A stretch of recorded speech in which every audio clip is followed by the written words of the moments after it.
শ্ৰী শ্ৰী ঔতলী সত্ৰত কিহৰ আয়োজন চলিছে? অসংখ্য মানুহক মাহ প্ৰসাদ বিতৰণ কৰা হৈছে। ভোজ ভাতৰো আয়োজন চলিছে। আপোনালোকৰ নিশ্চয় জানিব মন গৈছে। বলকচোন আমি অকণমান ফ্লেশ্ববেকলৈ যাওঁ।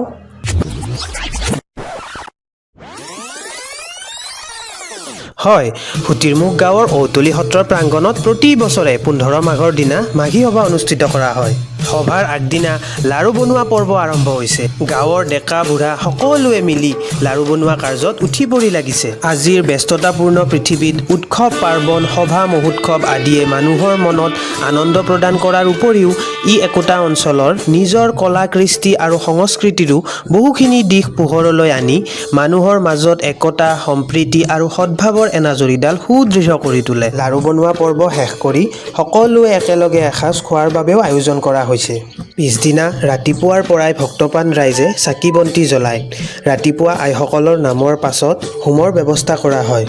মণিকূটৰ কাষতে লাগি আছে সভাঘৰ।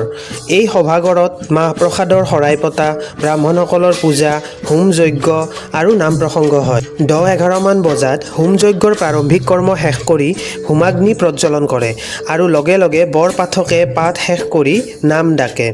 লগে লগে গোটেই ঠাইখনতেই এক গাম্ভীৰ্যপূৰ্ণ পৰিৱেশে বিৰাজ কৰে। দূৰ দূৰণিৰ পৰা আহি অনেক লোকে হোমাগ্নিৰ সেৱা লয়। হোমৰ ফুট, মাহ প্ৰসাদ আৰু লাড়ু বিতৰণৰ পিছত ৰাইজৰ বাবে ভোজ ভাতৰো আয়োজন কৰা হয়। গাঁৱৰ ডেকাসকলে সকলো ভক্তপ্ৰাণ ৰাইজক ভোজ ভাত বিতৰণৰ দায়িত্ব লয়। আলহী অতিথি আৰু সমূহ ভক্তপ্ৰাণ ৰাইজে সকলোৱে মাহ প্ৰসাদৰ লগতে অন্নমুঠিও ইয়াত গ্ৰহণ কৰে। ইয়াৰ পিছত গধূলি নাম পাৰ্টি আৰু নিশা নাট্য দলকো আমন্ত্ৰণ কৰা হৈছে। এয়া পাঠক হৰজ্যোতি তালুকদাৰৰ দ্বাৰা সুন্দৰ নামৰ পৰিৱেশন কৰা দেখিবলৈ পাইছে। নিশা হালুগাঁৱৰ শংকৰজ্যোতি নাট্য পৰিষদৰ দ্বাৰা প্ৰদৰ্শিত নাটৰ হাস্যমধুৰ কিছু দৃশ্য আপোনালোকৰ বাবে আগবঢ়ালোঁ।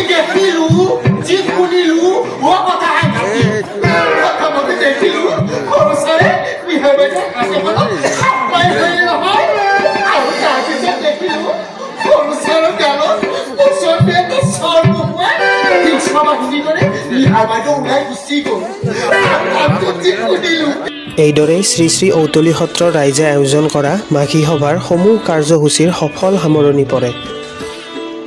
যদিহে ভিডিঅ'টো চাই ভাল লাগিল please like share and subscribe কৰিব। ধন্যবাদ।